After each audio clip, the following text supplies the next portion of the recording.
Featured character? Yvette, born December 2012 on Coral Reef Island, now part of Skyhaven Guard Station Archipelago, senior engineer and best-selling author.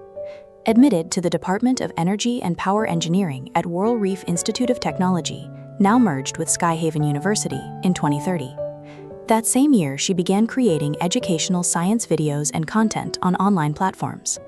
In 2033, she published the science fiction novel Cloud, which gained significant attention, establishing her as a representative sci-fi author before the chronorift catastrophe. After graduation, she joined the Deepspace Aviation Administration as an engineer. In 2043, following her divorce, she resigned from her engineering position to pursue writing full-time. Her influential works include Cloud, Far Sky's End, and The First Question, which have been translated into multiple languages and published worldwide. She has received numerous awards, including the White Hole Literature Award, Skyhaven Fantasy Literature Award, and the Suspense Award.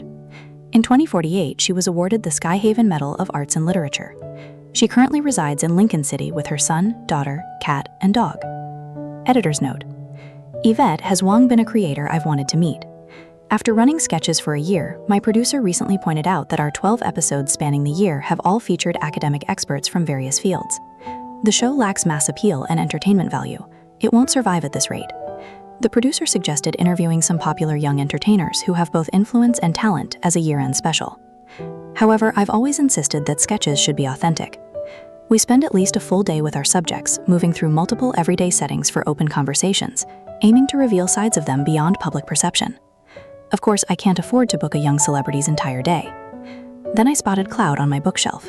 It's one of my favorite novels, consistently ranking in the top 10 bestsellers across bookstores and websites since Skyhaven's establishment. Many consider it prophetic of the Skyhaven project, and its author, Yvette, has gained immense popularity across all social classes and age groups. The producer agreed readily, perhaps seeing this as the biggest compromise I could make, a literary influencer. And that's how this episode came to be. Homeland. At 1 in the afternoon, I arrive as planned at Yvette's studio in Hillside Gardens, Filey district of Lincoln City, which also serves as her home. Just as she mentioned on the phone, the scent of plum blossoms signals that her house is near. The moment our cameraman frames the small courtyard with its plum tree, the front door opens and out comes Yvette, greeting me with 2 garbage bags in hand, even waving at the camera, garbage bags and all. Juniper, it's an honor to meet you. I've watched all your shows. I'm a big fan. Let me just take out the trash first. Please, come in. Oh, the camera crew too. You'll need to set up your equipment, right? I've cleared some space. The crew and I stand there momentarily stunned, somewhat hesitantly entering the courtyard. The cameraman even asks if we should edit out that last bit. We end up conducting the interview under Yvette's plum tunny, brewing tea in the early spring air amid the fragrance of plum blossoms. The atmosphere is wonderfully relaxed, quite different from our previous interviews with academic veterans.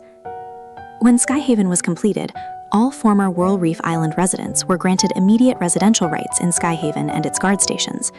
You're one of the few I know who gave up this right, especially considering you were working at the Deepspace Aviation Administration at the time. It wasn't what I'd imagined. I grew up on Coral Reef Island. How much do you know about it? I did my research. It's primarily a coral island, its base eroded over time by coral-consuming microorganisms into a pivot-like pointed structure. Rich in magnetic ore, it began rotating under the planet's protofield, generating torque. This rotation ground the surrounding lakes into a perfect circle, like an ice ring. That's also why it could float skyward when the deep space tunnel's appearance altered the magnetic field and gravity vortex. That's what the geography textbooks say. Yes. When your childhood home is sold and renovated, it's still the same house in the same place, but would you still call it home? What the geography textbooks don't mention is Coral Reef Island's distinct seasons, pleasant climate, abundant rainfall, and rich biodiversity. They don't tell you about the spring buds on trees, the cool summer springs, the autumn leaves dancing with migratory birds, or the setting sun through winter reed marshes. Though the island's unique geological environment meant most residents were school faculty and researchers in geology and physics, you couldn't escape nature's subtle influence. Tell me, have you ever seen wildlife in Skyhaven? Even birds are a rare sight. Well, Skyhaven is too high for most birds to reach. In a few years, I might move somewhere like Windfall Tableland. I've lived by water all my life, but never experienced vast grasslands. Azure Peak and Eridom would be nice too. I've never lived in the mountains or desert. moving to a new place every few years? Yes, the world is vast and life is short. For this one precious journey, we should make it worth the price of admission. Price of admission? When did you buy your ticket? At birth? The wrong turns, the falls, the losses, the treasures left behind, aren't those all part of the price? By that logic, the longer you live, the higher the price. That's why we can't stop. Don't pause on the path you want to take. What a waste that would be. The interview concludes here as Yvette heads to her guest lecture at Skyhaven University. I specifically scheduled our talk today to see this former researcher turned writer from a student's perspective, and to return to a university classroom myself. Central theme. I hadn't expected Yvette to begin her lecture this way. As we enter the auditorium, the screen is playing a decade-old Lincoln News Street interview about whether Skyhaven should be built. In 2034, intense magnetic fluctuations from the Deepspace tunnel caused several islands and landmasses to break away from their tectonic plates, drawn together and suspended above Lincoln City by an unusual gravity vortex. In 2036, building on their initial success with protocore technology, Ever Corporation boldly proposed the Skyhaven project, a plan to stabilize these floating islands using high-intensity protocores, establish self-sustaining ecosystems, and connect surrounding guard stations to create a true aerial base, pioneering new ground for human habitation. When the plan leaked, it caused a global uproar. Until then, protocore technology, still viewed with skepticism and often faced with opposition, had been limited to manufacturing hunter equipment and weapons. This marked its first application in civic infrastructure. People naturally split into two camps: the purists, who opposed the project due to risks from wanderers and protocore syndrome, and the prototests, who saw it as humanity's new dawn. Yet one of the key factors that helped the general public embrace the prototests' vision was Yvette's first full-length science fiction novel, Cloud, published in 2033.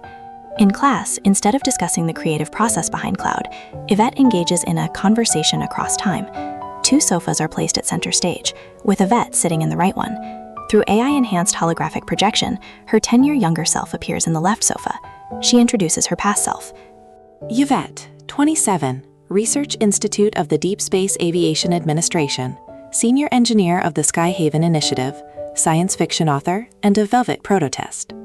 Then she turns, playfully gesturing to herself. Yvette, 37, Author, enjoys growing flowers and drinking tea, wastes time, harbors simple sentiments instead of grand ambitions. From your first online short stories to the published novels Cloud and Far Sky's End, the relationship between technology and humanity has been your central theme for 5 years. Do you think this topic has been fully explored? It's inexhaustible.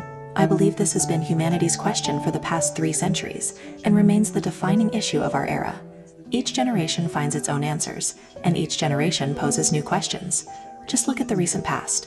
Before 2034, wind and solar power were clean but inefficient. Oil, shale gas, and coal were limited and heavily polluting. Nuclear power carried high risks and faced public resistance. The whole world was trying to achieve nuclear fusion at room temperature to solve our energy constraints. Now, I hear even the last nuclear power plant is about to shut down. After all, we have protocores now, cosmic energy from deep space. Do you think our reception of this cosmic energy was coincidence or inevitability? I'm sorry, I don't understand your question. The audience erupts in laughter. Let's try another question. What's your real reason for supporting Ever Corporation's protocore technology development? I believe our era needs protocores. Then what about those suffering from protocore syndrome? They're no different from past radiation victims. It's like the relationship between technology and humanity that I've been exploring. How technology develops is determined by people. Do you think people can be trusted? Nuclear reactions weren't originally developed for power generation. I'm sorry, I don't understand your question. Another wave of laughter ripples through the audience. Infinite energy, breakthroughs in genetics, interstellar migration becoming reality, what kind of world do you think that would create? When resources are depleted, civilization regresses. Earth is small, but space is limitless. Humanity can seek answers to all its questions in the depths of space, and the universe will respond. That's why I believe the future must be beautiful. Yvette smiles, not asking any more questions, and turns to face the students. After a moment of silence, applause breaks out. I don't join in. I'm not sure what they're celebrating. When the applause dies down, Yvette raises the microphone. Do you truly believe our world has become a better place? Those on Earth look up to Skyhaven, those in Skyhaven gaze into deep space, and those in deep space seek to glimpse what lies beyond. Everyone has their own central question. What's yours? Cloud.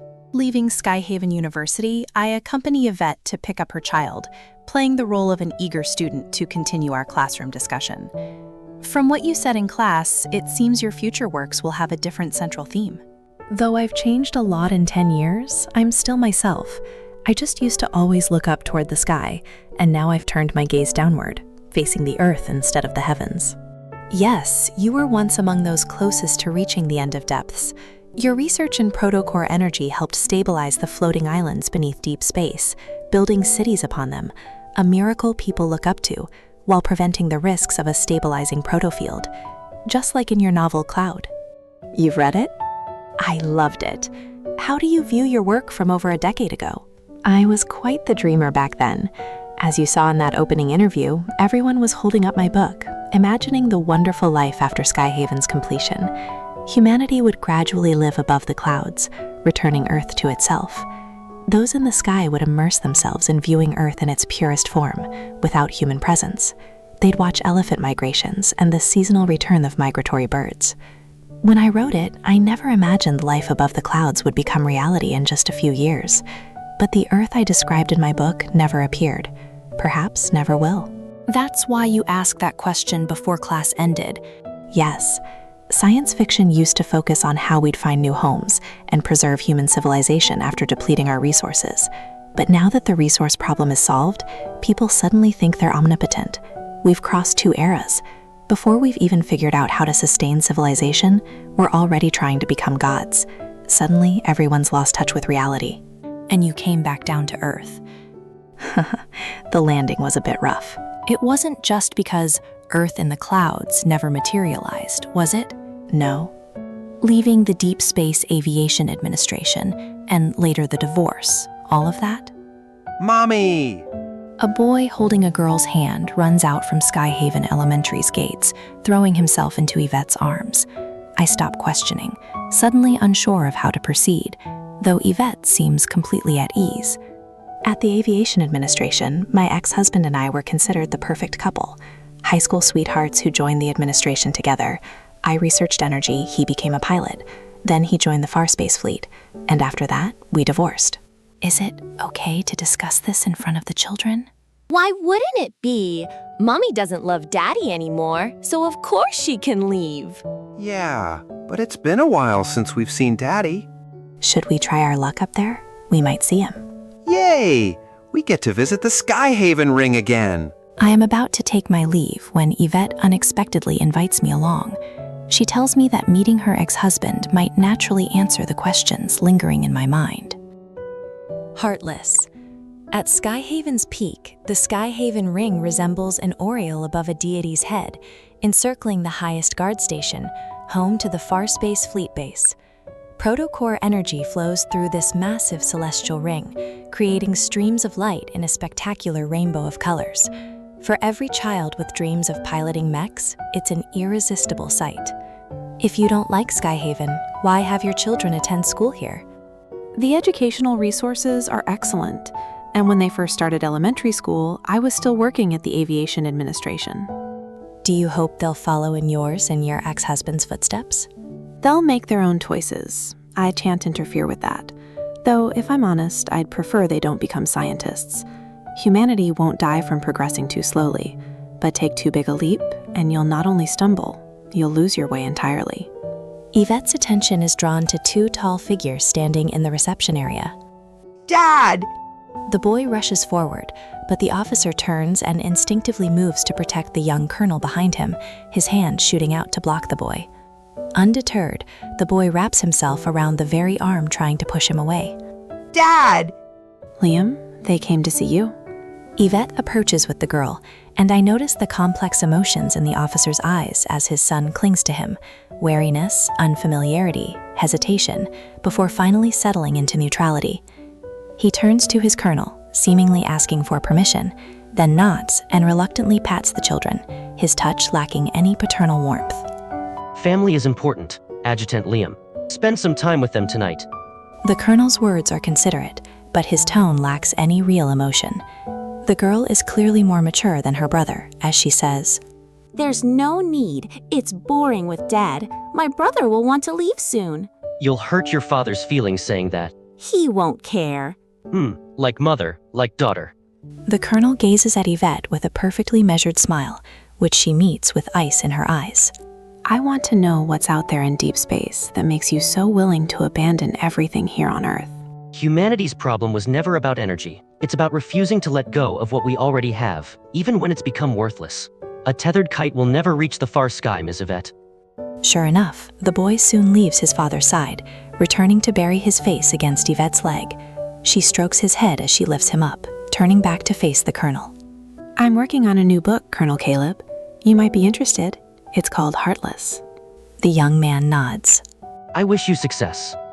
Afterward, on the way back, I recall Yvette's question in class when her virtual self reverted to artificial idiot mode. Can humans be trusted?